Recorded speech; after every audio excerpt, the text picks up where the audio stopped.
قال والله قمنا نضحك، قال وانه شايب مثل هناك وانه حاط يديه على العين وقاعد يبكي على الموقف هذا. والله جينا عليه يا عم طول بالك، تعود ترى احنا ربع ونمزح مع بعضنا والسوالف هذه. قال لا بالله اني ماني على سالفتكم هذه، اني سالفتكم هاي ذكرتني بسالفه قديمه. السلام عليكم ورحمة الله وبركاته، حياكم الله جميع، صلوا على محمد، اللهم صل على سيدنا محمد وعلى آله وأصحابه أجمعين. هذا يا أخواني سولف علي أحد هالربع، والله واحد من ربعي قال لا تذكر اسمي، والله قصة حلوة، لكن وصاني قال لا تذكر أسماء وكذا. قال يوم من الأيام أنا لي خوي، قال معاي خوي متجوز له 20 سنة والله ما أعطى ولاد، ما الله انطى لا ولاد ولا بنيات، ما الله انطى ظنه، والظن رزق من الله عز وجل. وقال والله الرجال هذا 20 سنة وما صار له، قال ما أهله جيرانه اللي يخصه البعيد الجريب كلها تقول تجوز، حتى حرمته تقول له تجوز أنا ماشي الخطاك. قال هو ما يطيع، يقول سبحان الله إذا الله راد يعطيني بدون. مؤمن الرجل. قال الرجال هذا نيا رحنا مدري على جماعة ما أدري ايش يسوون كذا، يحملون براميل مازوت مدري شنهي، قالوا يعرتسون بيه مثل هناك. قال شباب 2، وقال ربعنا زاد احنا اياهم ربع وبيناتنا نمزح ونمزح مع بعضنا وناخذ ونعطي. قالوا بيه شايب قاعد مثل هناك، شايب والله بال60 فوق ال60. قال شايب كبير. قال قاعد، قال بال70 زاد. قال ربيعي المعاي هذا ما يصير له ذنى، قال هذا لش ونشيط، جسمه طويل وعريض والله معطيه حيل وقوة. قال 2 جاي يعرتسونهم برميل مازوت يشيلونه، والثالث قاعد هنا قال ابعدوا عنه غاد، خلوا هالحمار هذا حط ظنه ما يظني، خلوا هالحمار هذا يشيلوا لحاله يشيلوا. هم من باب المزح يعني ماخذين وجه على بعضهم زيادة. قال والله قمنا نضحك، قال وانه شايب مثل هناك وانه حاط يديه على العين وقاعد يبكي على الموقف هذا. والله جينا عليه يا عم طول بالك، تعود ترى احنا ربع ونمزح مع بعضنا والسوالف هذه. قال لا بالله اني ماني على سالفتكم هذه، اني سالفتكم هاي ذكرتني بسالفة قديمة. قال شني؟ قال احنا 4 اخوان، الشايب يسولف عليهم العز وخوي جاي يسولف لي. قال احنا 4 اخوان. قال اخونا الصغير خذ 3 نسوان وما صار له ظنه، 3 نسوان وما صار له ظنه. قال ظل عنده من خذ الكبير الاصغر وحده بيهن، قال يمكن فوق ال 15 سنة وما له ظن، ما الله اعطاه من ولا وحده منهن. قال وصلت معاه المرحلة نسوانه ما عاد يحترم منه ولا يعني، خفت قيمته عد نسوانه، هو ماخذ 3، ويوم من يجي ضيف هو يقوم يسوي الشاي وهو يقوم يقدم ويوخر، ما عاد يهتم من بأموره ولا أمور ضيوفه ولا كذا.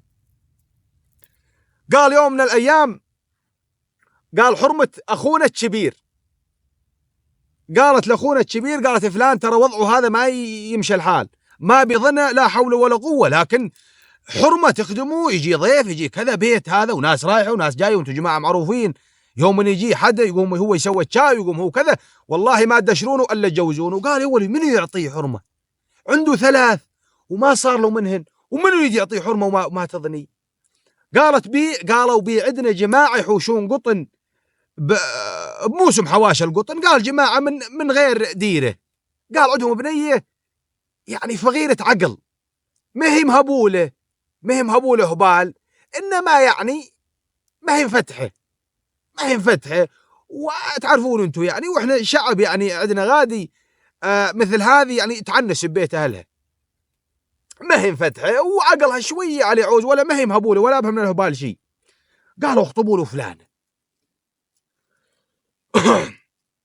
قالوا والله فلانة ينطونها، قالت قال والله تجمع يصيح لنا اخونا الكبير ونروح على ابو البنيه، قلنا له يابا القصه كذا كذا نريد بنتك، يقول يا جماعه بنتي مسكينه وفقيره عقل وكذا. قالوا ما تعرف تسوي شاي، ما تعرف تطبخ؟ قال بلا والله. قالوا احنا موافقين به شلون ما تكون. قال بالفعل ويسوقون عليها وياخذونها. قال يوم خذوها للرجال هذا والله تخدمه وكذا، والنسوان ذنيش يتضاحكن عليه ويتضاحكن عليه، والظاهر انه الرجال يعني ما ظلوا قيمه ببيته. اي والله. قال ما اخذت لها يمكن 2-3 وتمرض. حرمته الجديده هاي المسكينه. قالوا تمرض، يوم مرضت وياخذونها يسعفونها، الظاهر انها مرضت دوخه وكذا ومن هالسوالف هذه، ويسعفونها. يوم نسعفوهن يقولون حامل. وينها حامل؟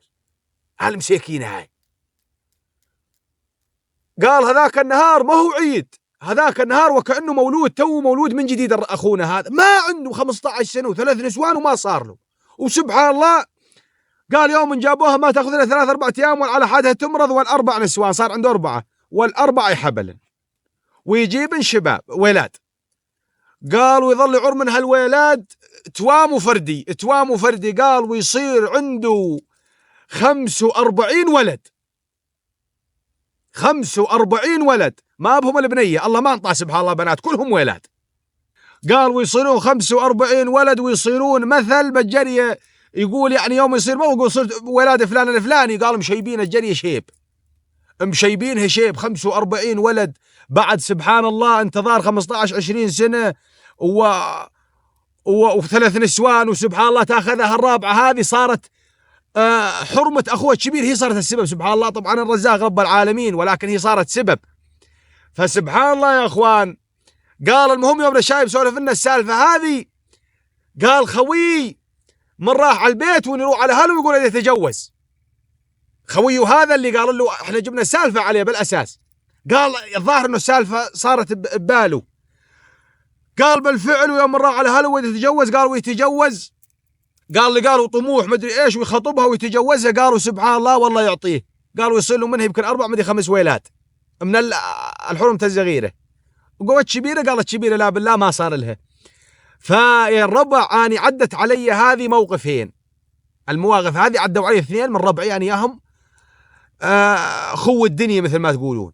تلاقينا انا ياهم بدرعه، واثنين هم سبحان الله متجوزين، واحد له 8 سنين وواحد له 11 سنة، وما لهم ظنه، ما صار لهم. وسبحان الله تجوزوا ما بيناتهم يجوز أشهر، تجوزوا خذوا الثانيات. يوم خذوا الثانية وسبحان الله بقدرة رب العالمين واثنين هن يصير لهن، والله يعطيهم من الحرمتين الأولية والجديدة. اي والله. فهذه الأمور سبحان الله يا رب، هذه كل إنسان ما الله أعطاه وما الله أرزقه، وهي رزق من الله عز وجل. لا تفقد الأمل ولا تيأس، والله العظيم ان رب العالمين يعني امره بين حرفين كن فيكون. اي والله. وهاي القصة فعلا يا شباب حقيقية والله العظيم. والرجل اعطاني اسماء وناس يعني معروفين بمنطقة معروفة، لكن قال لي لا تذكر اسماء خيو، ما ادري شنو غايته بيها، واني على راي وماني ذاكر اسماء. هي السالفة ما فيها كل شيء والله، لكن احنا ناخذ العبرة من السالفة وناخذ الحكمة من هذا الموضوع. فيا الربع والله العظيم لا حد يفقد الامل، والله العظيم انه رب العالمين جل جلاله كريم قسما بالله، واذا اعطى ادهش والله العظيم. انما الانسان سبحان الله احيانا ييأس، واحيانا يقنط من رحمة الله، واحيانا سبحان الله الانسان ضعيف يا الربع والله العظيم. فهذه القصة تحفيزية وتشجيعية للناس، والله العظيم انها جد يعني قصة حقيقية سبحان الله، يعني موضوعها جدا جدا جدا فخم. اي والله. اسأل الله عز وجل ان يعطي كل من ما عنده. اي والله. والله يرزق الجميع، الله يرزقكم مال وعيال، والله يعطيكم ما تتمنون مضاعف يا الربع. والله ما ادري ايش اقول لكم. عندي انستغرام، سويت صفحة انستغرام والله ما في 3-4 اوادم، واني استحي لما افوت عليها دحج ما حد متابعني، فاحط لكم الرابط هنا اسلقط لكم اياه، يا بالتعليقات يا بالوصف يا شوف ادبروا لكم هنا. والله بالفزع يا الربع. الله يعطيكم العافية، جزاكم الخير، بيض الله وجيهكم، كل الحب والاحترام لاشخاصكم الطيبة، مشكورين على حسن الاستماع وحسن المتابعة، ومشكورين على التفاعل الطيب. شكرا من القلب، والسلام عليكم ورحمة الله وبركاته.